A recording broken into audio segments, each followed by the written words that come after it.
You must classify your drivers as employees. Oh yeah? Why don't you make us? Well, this can't end well.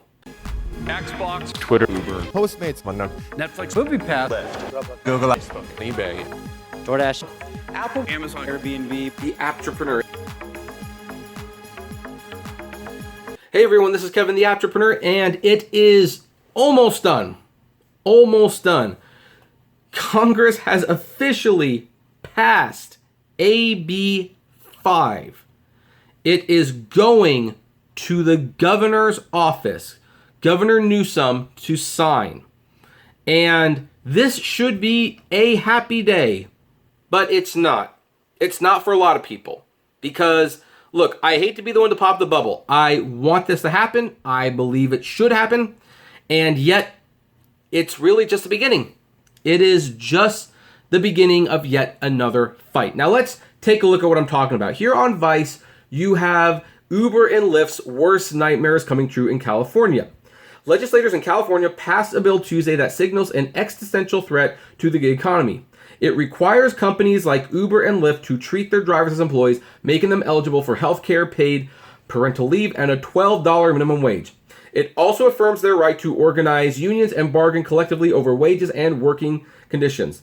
The legislation, which Democratic Governor Gavin Newsom is expected to sign into law, could affect upwards of 1 million Californians, according to Rebecca Smith of the National Employment Law Project.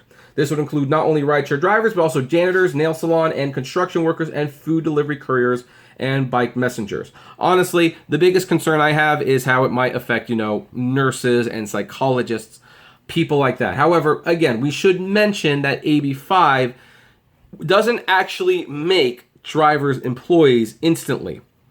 It only makes them employees if the companies let them work under certain conditions. Like if they change the conditions and they say, okay, now that AB 5 is law, you do this, and then guess what? You're independent again. They basically have just made it so that Uber can't tell you what to do. Uber can't be telling you how much money you need to be making, or that you can't negotiate your wages, or that you can be deactivated with no trial. That's what AB 5 is starting to do. And by the way, even if AB 5 passes, Uber and Lyft can still let you have a flexible work schedule, even if it exists. So, but here's the thing. Uber has thrown down the challenge because their whole response, Uber to California, make us.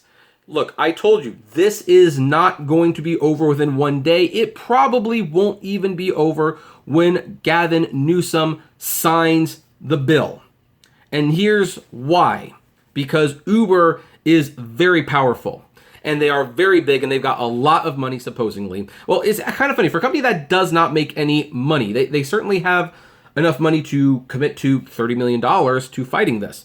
And which goes up to $90 million when you throw Lyft and DoorDash. And I bet you Postmates will probably even throw their hat in the ring. But let's look at what Uber's official response to this is. So, let's see here. So here's the thing. AB 5, the California bill that would codify a state Supreme Court ruling putting in place a strict test for whether a worker classifies as independent contractor and has potentially profound implications on the ride-hail industry, is awaiting Governor Gavin Newsom's signature to become law, but that is unlikely to change much for Uber and Lyft drivers, and the law goes into effect on January 1st, 2020. As it appears, at least one of these companies will gear up for a legal fight instead. Tony West, Uber's chief legal officer, told reporters in a conference call today that the company has no plans to reclassify drivers as employees should Newsom sign AB 5 as expected. This kind of reminds me of the opening chapter in the new book, Super Pumped, which, by the way, we're going to be talking about that book in a live stream extensively in a few weeks. So if you haven't picked it up, pick up your copy. It's like $15 most places. Read it. It's very fascinating about the history of Uber and Travis Kalanick. We will be discussing it live, but at the beginning of that book, in the prologue, or maybe it's chapter 1, I forgot how they put it. They were telling the story about how Travis Kalanick and Uber wanted to launch in Oregon on a particular night, and they were talking to the governor and one of his boys, so to speak, about launching the following night. And Oregon, like the mayor pretty much said, or someone said, get your effing company out of my city. You don't have permission. And Uber pretty much said, yeah, we're going to launch anyway. So the following night comes along, and There are police officers, and there are basically people out there to bust Uber drivers. That is their sole job, is to bust Uber drivers. However, they didn't realize the gray ball technology existed, and Uber could easily evade all of these people. And so Uber operated illegally in Oregon until they made it legal. And this kind of reminds me of that. Basically, the state is telling them to do one thing, and Uber's kind of going like, make me. Well, why don't you get off your chair and make me, huh? They're doing like a rubber thing. What, you want to get up? You want to do business yourself? You want to take care of me? Well, why don't you get up off your chair, big guy? Why don't you just do that? I can't do a very good Robert De Niro, but that's what it seems like. So don't be too surprised if Uber finds a way to not follow this law. And also, they've hinted more's to come. So Uber maintains that drivers would still be classified as independent contractors even under AB5's stricter test because drivers' work is outside the usual course of Uber's business, which is serving as a technology platform for different marketplace. Same thing we've seen before. We're a technology company, not a transportation company. We're technology, not transportation, even though people call us to take them places. I don't know if that could actually be a song or not. I mean, yeah, I guess technically they deliver food as well. And yeah, there's freight, but it's transportation. I don't think Uber has one business operation that doesn't involve driving of some sort. I don't think they do. So anyway, the law does not say that drivers are employees what's maintained. What the law does is challenge the legal test to make the determination whether or not a driver is an employee or an independent contractor. Technically he's not lying. Again, he's not lying in this case. If Uber wanted to follow that litmus test, I think they would fail it as things stand now. But they have the option to change the way their drivers work to fall under the independent contractor status. Now, would they actually do it? I don't think they would, because it requires Uber drivers having way more freedom than Uber is used to. Heck, it would give Uber drivers enough freedom that I actually think the star grade system might not be an effective way. I don't think you could use that to deactivate drivers anymore. I don't think you could. And you'd have to let them set their own wages. So yeah, that's the kind of control that Uber does not want to do. But the bottom line is this. In other words, Uber has no plans to change their designation of drivers anytime soon. To be fair, Uber has good reason to believe they won't have to, at least not for a very long time. To understand why, look at Massachusetts. AB5 is a bill based on the Dynamics California Supreme Court decision, which adapted the so-called ABC test, which itself is based off a Massachusetts law that has been on the books for Uber and Lyft's entire existence. Yet Uber and Lyft drivers are independent contractors in Massachusetts, just like everywhere else. The reason for this, according to Gabriella Bogan-Farber of Massachusetts-based labor law firm Messing, Rudovsky and Wilkie PC, is because the law simply establishes the test courts have to apply when worker statuses are challenged in court. It is not, as she puts it, self-executing. Workers have to sue, and judges have to rule on the issue for that specific company before any change has to take place. And the courts are still working this out. Earlier this year, Uber settled a worker classification lawsuit filed all the way back in 2013 involving drivers from Massachusetts and California for $20 million. No judge ruled on the issue of whether drivers are employees or independent contractors. So, yeah, basically, there's that. There is absolutely that. I mean, heck, shoot, the way that even works out, you would think, maybe I'm reading this wrong. Again, I'm not a lawyer. This is just armchair observation as usual. But that kind of suggests that basically every driver in Massachusetts would have to take Uber to court and have that specific case ruled on. So, I don't know. But there is a wrinkle to AB5 that could potentially speed things up. Under a last-minute amendment to AB5, city attorneys were granted the power to sue companies for worker misclassification. This would not only allow lawsuits to happen faster, but also circumvent the question of whether the issue ought to be settled in forced arbitration. So obviously, if you are a lawyer in California, you are going to be making a lot of money very soon.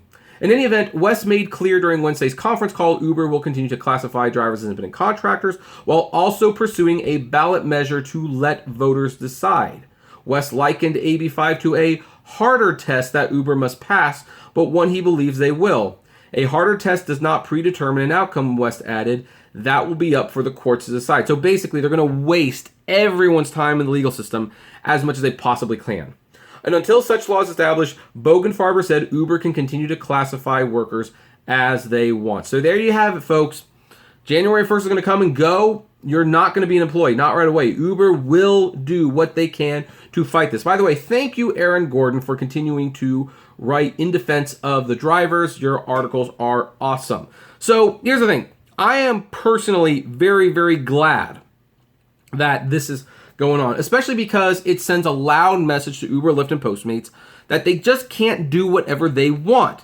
And you know, it also shows that basically the government no longer trusts for them to regulate it themselves. They didn't even start getting serious with proposals until it got too late for it to even change course. And we know that if it didn't pass, all those offers would be off the table. Basically, they are offers in name only. However, there is one more thing of concern you have to keep in mind, because even though Gavin Newsom has stated he will sign the bill, he apparently will also be meeting with Uber and Lyft to see if they can find a compromise based on the pushback. Because keep in mind, Uber and Lyft funded his election campaign. He has a vested interest in not signing this. Of course, on the other hand, California has a vested interest in this passing because they will collect a lot more taxes, which is probably what this is about more than anything. You know, I don't think California truly cares about workers' rights. If they did, rent control would be a thing here, but it's not. So California doesn't care about us, but they will certainly fight for us if they're not getting their taxes, if they're not getting their cut of the money. So anyway, we're moving a little closer, but keep in mind, this is just the beginning. January 1st is going to come. It's going to go. We are not going to be employees. You aren't even going to see Uber and Lyft operating that much differently. Personally, I think the year after next is when we will really start to see any real change, because these things move slowly and Uber and Lyft will fight tooth and nail to fight it. And here's the thing. As long as the investors who buy their stock continue to fund them, and who knows, that might be waning a little bit because their stock did suffer a little bit because of this, and it's been suffering in general, then this could take a very, very long time to get settled. You never know. So anyway, keep up the fight if this is something that interests you. Whatever side you are on, I always encourage people to vote for their values.